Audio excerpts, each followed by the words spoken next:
Pendant des années, il n'y avait qu'une seule constante en Formule 1, Lewis Hamilton gagnait. Course après course, saison après saison, il était inarrêtable. Ses pole positions, une formalité.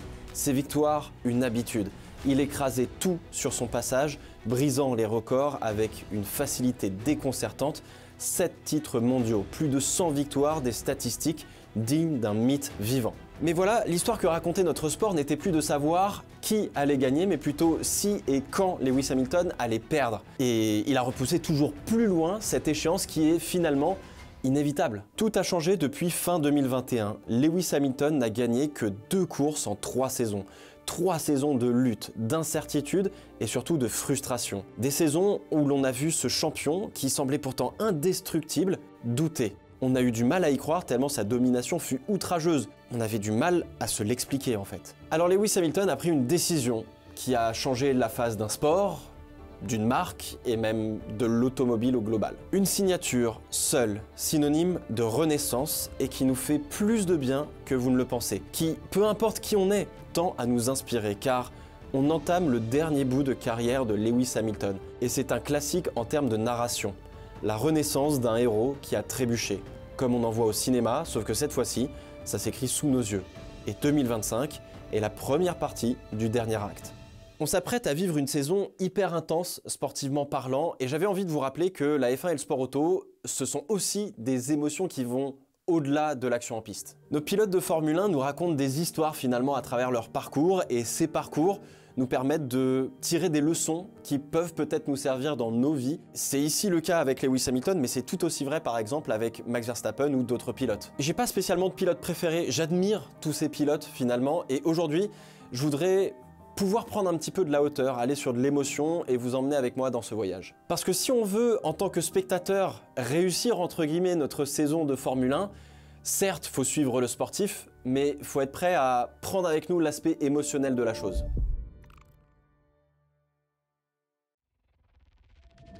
Après des années de lutte chez McLaren, Hamilton décide de rejoindre Mercedes, une équipe en pleine ascension mais qui n'a pas encore connu la gloire. Peu de gens croyaient que cette union allait donner naissance à l'un des plus grands règnes de l'histoire de la Formule 1. Mais dès 2014, la magie opère, avec l'arrivée d'une nouvelle réglementation technique qui va bouleverser l'équilibre des forces. Mercedes présente une voiture imbattable, propulsée par un moteur hybride ultra performant. Hamilton et Rosberg trouvent en elle un potentiel qu'ils exploitent à la perfection. Chaque course devient une formalité, ils survolent la saison, à tel point que les ingénieurs sont obligés de réduire la puissance en qualification pour ne pas mettre trop d'écart avec le reste des concurrents. Mesure de précaution prise par Padillo pour éviter d'attirer des soupçons sur leur performance. Oui, on parle de ce niveau de domination. Au-delà de la technique, on voit une rivalité interne naître. Un pilote technique, cartésien, sérieux, et un autre qui, pour performer, a besoin de s'épanouir, de sortir, de croquer la vie à pleines dents. Nico Rosberg et Lewis Hamilton ont des approches différentes, mais tout aussi abouties, et qui se traduisent en performance sur la piste. C'est presque déroutant de voir Hamilton faire la fête une semaine avant un Grand Prix, avant de mettre la volée à tout le monde, y compris son coéquipier le dimanche. Ce côté finalement très humain, épanoui, heureux, devient une des clés qui permet la symbiose entre Hamilton et Mercedes. Là où Rosberg a toujours été plus terre à terre. Et cette symbiose transforme cette domination en une légende vivante. La relation entre le Britannique et l'équipe est unique, presque magique. Hamilton prend le rôle de leader naturellement, inspire et motive ses troupes, tandis que Mercedes lui offre la stabilité et la performance qu'il n'avait jamais obtenue avec McLaren. Ensemble, ils deviennent imbattables.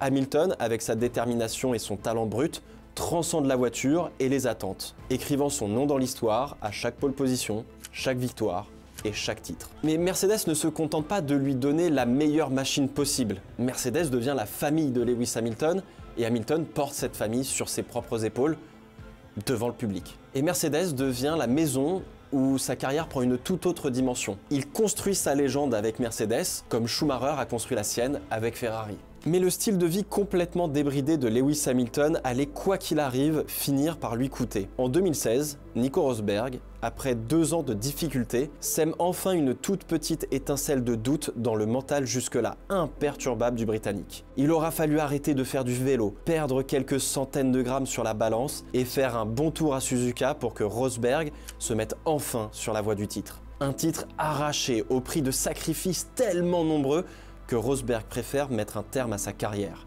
C'est trop. 2016 sert de petit électrochoc pour Lewis Hamilton qui comprend qu'il faut parfois lever le pied pour éviter de perdre sa vigilance et ne pas baisser sa garde. Les titres s'enchaînent, saison après saison. Hamilton trouve en Mercedes la machine qu'il fallait pour libérer tout son potentiel. De 2014 à 2021, chaque année est marquée par une domination quasi sans partage. Et Hamilton décroche enfin le 7e titre mondial, un record historique qu'il partage dorénavant avec Michael Schumacher. Malgré les assauts de Sebastian Vettel chez Ferrari, Lewis Hamilton arrive à tenir la durée d'une saison en fait.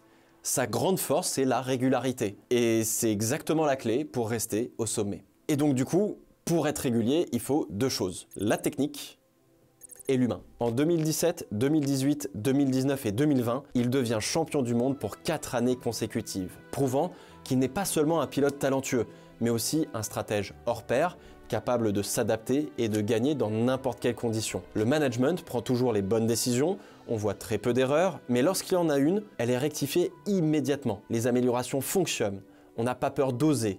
Techniquement, l'écurie est en parfaite symbiose. Mais pour rester parfaitement techniquement, il faut de l'humain. Hamilton incarne l'excellence, la persévérance, mais aussi la remise en question constante.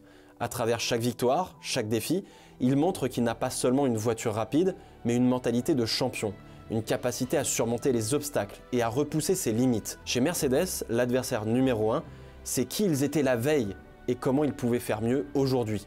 La quête de devenir la meilleure version de soi-même, chaque jour, pour gagner. L'incarnation de cette mentalité, on l'attribue uniquement entre guillemets à Lewis Hamilton parce que c'est ce qu'on voit. Mais j'aime à penser qu'à cette période, chaque être humain chez Mercedes était tout aussi fort techniquement dans son job et mentalement aussi dans son job que Lewis Hamilton. En fait, on avait Lewis Hamilton, le pilote, mais quelque part je me dis, chaque employé était le Lewis Hamilton mentalement dans son domaine. Tu vois, il y a une ribambelle de Lewis Hamilton qui forme toute une équipe. Mais au-delà des statistiques et des records, Hamilton devient un symbole, une icône de la F1. Son parcours inspire les jeunes à croire en leurs rêves, à persévérer face aux difficultés, à ne jamais se contenter de moins que leur meilleure version. Il prouve que l'ambition et le travail acharné peuvent transformer un rêve en réalité. Hamilton et Mercedes donnent un tel exemple qu'ils percent au-delà du spectre et du microcosme de la Formule 1. Je pense qu'on a encore du mal à vraiment mesurer les leçons de vie que l'on peut tirer de cet exemple d'excellence.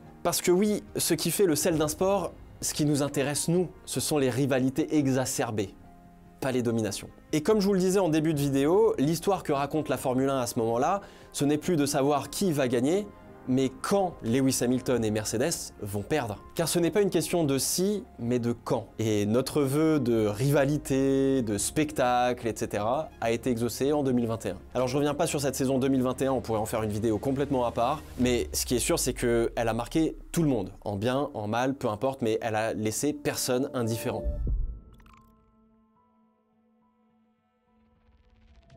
« 2021 n'a pas été la chute de Lewis Hamilton, mais plutôt son amorce, car c'est 2022 qui marque un tournant décisif. La Mercedes, qui semblait invincible jusqu'alors, se retrouve soudainement en difficulté. Les fameux Aeropods, innovation de la marque allemande, censée assurer la domination continue de l'équipe, se révèlent être un véritable fiasco. Russell a beau dire qu'elle a l'air rapide avec un grand sourire dans Drive to Survive, la voiture ne répond plus comme avant. Les performances chutent. Hamilton se retrouve dans une situation qu'il n'a finalement que rarement connue. Privé d'une machine qui lui permettait de se battre pour le titre, et désormais incapable de décrocher une victoire, parfois même des points. 2 saisons sans victoire, une première dans sa carrière, un choc brutal, non seulement pour lui, mais aussi pour tous ceux qui l'avaient vu performer chaque saison depuis son arrivée dans la catégorie reine du sport automobile. C'est du jamais vu pour ce pilote. Et ce qui s'ensuit est tout nouveau, parce que c'est la déroute totale pour Lewis Hamilton. Des doutes, il en a eu quelques-uns dans sa carrière, comme avec Rosberg par exemple, mais ce genre de doute a simplement titillé sa confiance assez inébranlable. Là, c'est un tout autre genre de doute, jamais connu auparavant. Un doute beaucoup plus profond, qui ne remet pas seulement sa performance sur un tour de qualification en question par exemple, mais sa capacité à comprendre une voiture, à emmener une équipe d'humains, à remettre en question ses qualités de pilote, de stratège, et enfin de savoir s'il est encore capable de simplement performer à son meilleur niveau. Sa confiance inébranlable, qui l'avait toujours propulsé vers les sommets, commence à vaciller. Son sourire disparaît. Ce sourire qui faisait partie de son identité, qui rassurait ses fans, qui imposait une certaine confiance face à ses concurrents, s'efface lentement. Ses frustrations éclatent au grand jour. Les fameuses radios d'Hamilton, autrefois gorgées de calme et de certitude, laissent place à des messages frustrés, de désespoir et de résignation, incapables de pouvoir faire plus. Dans cette spirale de doute, un autre phénomène s'ajoute à l'équation. George Russell, son coéquipier, prend progressivement la place de leader dans l'équipe. Hamilton, avec toute son expérience, se voit surpassé par le jeune pilote qui, petit à petit, prend les rênes chez Mercedes. Ce n'est plus seulement la voiture qui le met en défaut, mais aussi un coéquipier ambitieux qui semble faire de l'ombre à son héritage. Le contraste est brutal. Hamilton se voit dépassé et pour la première fois de sa carrière, il se trouve dans une situation où il subit ce qu'il se passe. Peu importe les efforts qu'il fait. Les turbulences durent de 2022 jusqu'à fin 2023. Des rumeurs commencent à émerger. Peut-être que la fin approche pour Lewis Hamilton, murmure-t-on dans les paddocks. Les spéculations sur une possible retraite se multiplient, alimentées par des signes de fatigue et de lassitude chez le champion. Certains l'imaginent déjà tourner la page, partir vers de nouvelles passions assumées comme la musique ou la mode, laissant sa place à la nouvelle génération. Mais Hamilton balaie tout cela d'un revers de main. « Je suis loin de penser à la retraite », clame-t-il avec la même détermination qui a fait sa légende. Les rumeurs s'apaisent, mais l'incertitude persiste. Alors, après avoir retourné le problème dans tous les sens, sans réussite, il faut un changement radical. Tremblement de terre, que ce soit dans le milieu de la Formule 1, dans le milieu de l'automobile ou même dans le monde tout court, j'ai envie de vous dire, Lewis Hamilton a signé chez Ferrari pour 2025. C'est littéralement le transfert du siècle. C'est vraiment le endgame. Après ça, qu'est-ce qu'on peut faire? Qu'est-ce qu'on peut voir en Formule 1? Avant qu'on ait quelque chose d'aussi violent en termes d'émotion, de dramaturgie, de gravité entre guillemets, dans le sens à quel point c'est énorme, on va attendre des années et des années avant que ça se produise. Il faut qu'on ait un Lewis Hamilton, un Michael Schumacher qui ait construit pareil une légende avant d'arriver à ce niveau-là. Au-dessus de ça, il n'y a plus rien presque. Les Photoshop de Lewis en rouge pleuvent, les questions déferlent sur la toile. Les fans du monde entier se pressent d'en parler, veulent comprendre et surtout attendent. Car oui, il faut attendre un an avant de voir cet événement d'un des pilotes les plus légendaires de la Formule 1 passer l'entrée de l'usine de Maranello et enfiler la tenue rouge pour piloter une machine de la marque au cheval cabré. Cette signature, il faut vraiment que vous le compreniez, c'est le premier pas sur le chemin de la renaissance pour Lewis Hamilton. Et il va en faire un deuxième qui est tout aussi important, si ce n'est plus important. Dans ce nouveau cycle qu'il amorce, arrive un événement qui redonne de l'espoir et de l'émotion positive. Pas seulement pour lui, mais aussi pour ses fans, et je dirais même pour ses détracteurs et concurrents. Malgré une voiture compliquée en 2024, capable du meilleur comme du pire, s'il y a un alignement de planètes, des bonnes conditions, il y a un coup à jouer. Et Lewis Hamilton va gagner sur ses terres, devant ses fans, à Silverstone. Au prix d'une course aux conditions changeantes, difficiles, bref, une victoire qu'il fallait aller chercher. Et oui, il a enfin effacé l'un des doutes les plus lourds, savoir s'il était encore capable de gagner. Avec du recul, la victoire de Lewis Hamilton à Silverstone, c'est l'un des plus beaux moments de la saison 2024, je dirais même l'un des plus beaux moments de ces dernières années, parce que il y a tellement de sens, c'est tellement chargé émotionnellement que j'en trouve pas d'autre. Autant la victoire de Charles Leclerc par exemple à Monaco, parce que je sais que vous allez m'en parler, c'est plus une question de quand il allait gagner à Monaco, pas une question de si, et c'était le cas de Lewis Hamilton. On savait pas si il allait encore une fois gagner un Grand Prix de Formule 1. Dans ces deux cas, ça transcende le fait d'être simple fan d'un pilote, que vous soyez fan de Leclerc ou de Hamilton. Ça va au-delà. Ce sont des histoires qui sont universelles, qui parlent vraiment à tout le monde, qu'on a envie de voir et de vivre. Alors cette victoire à Silverstone, c'est aussi une belle manière de refermer le cycle avec Mercedes, de se dire au revoir une bonne fois pour toutes. Et donc, cette victoire à Silverstone, c'est le deuxième pas sur le chemin de la renaissance pour Lewis Hamilton.